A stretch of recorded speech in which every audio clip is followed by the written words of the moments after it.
una delle prime guide, chiamiamole così, turistiche del 1780 che parla del territorio asolano. 2 erano i prodotti tipici e più ricercati della zona. Uno erano i gamberi di fiume, che quelli sono rimasti comunque dopo perché la gente ha continuato a mangiare, e l'altro erano i tartufi. Per esempio questo che vedi qua è il preziario dei prodotti che venivano venduti nel periodo austriaco, austro-ungarico, 1850 nel mercato di Asola, quindi con riferimento a Asola anche quello di Crespano e qualunque altro e qui ci sono anche i tartufi come raccolti proprio nelle montagne nostre. Non è rimasta insomma la tradizione e l'associazione ha pensato, oltre che per la bontà insomma di quel che io chiamo il diamante nero del Grappa, ecco, di far rinascere una tradizione vera e propria. Ecco. Beh, la regola più importante è essere tesserati, avere il patentino, e dopo una cosa importantissima è quello di tappare la buca, perché altrimenti lasci la buca aperta, le radici si seccano e il tartufo non cresce più, perché tu l'anno dopo trovi un altro tartufo sulla stessa buca, quello è poco ma sicuro. E bisogna tutelarlo bene perché è un attimo distruggere l'habitat del tartufo se non hai cura, perché è un fungo molto molto delicato. Il cane cosa serve? Serve, se il tartufo è maturo lo raccoglie, se non è maturo lo lascia là. Infatti tante volte lo vedi, il cane passa sopra, non lo raccoglie, lo lascio là perché vuol dire che non è maturo. Quando è maturo cosa succede? Il tartufo lascia le spore. Lasciando le spore tu sai che il tartufo l'anno prossimo 90 su 100 crescerà ancora.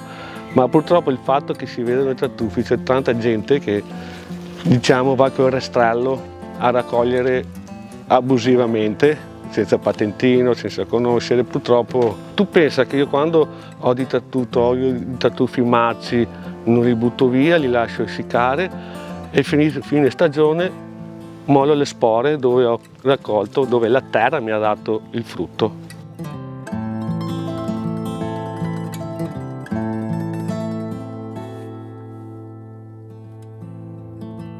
Il nostro obiettivo per tutelare questo prodotto è di creare un consorzio.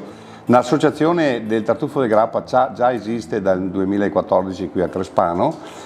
Creando il consorzio puntiamo a tutelare sia la raccolta e dare l'opportunità, creando una piccola economia anche locale per i raccoglitori, per gli imprenditori che trasformano il prodotto e anche per chi che magari fa la vendita dei prodotti trasformati come olio, salsa, burro. E dalla passione e per dare un valore al nostro territorio abbiamo iniziato a trasformare questo prodotto che fino a ieri forse non era tanto conosciuto e neanche dato tanto valore a questo prodotto. Quando abbiamo iniziato questa sperimentazione abbiamo fatto delle prove dove abbiamo anche un po' sbagliato, nel senso che capire la quantità giusta di tartufo da mettere per creare un prodotto equilibrato è stata una ricerca praticamente fatta dai nostri casari, e quindi siamo partiti aggiungendo una tot di quantità e poi abbiamo visto che invece ci vogliono almeno 5 vaschette di quelle per poter fare per una ventina di forme di morlacco, per poter dare il giusto equilibrio in modo che il formaggio abbia un gusto tipico del tartufo.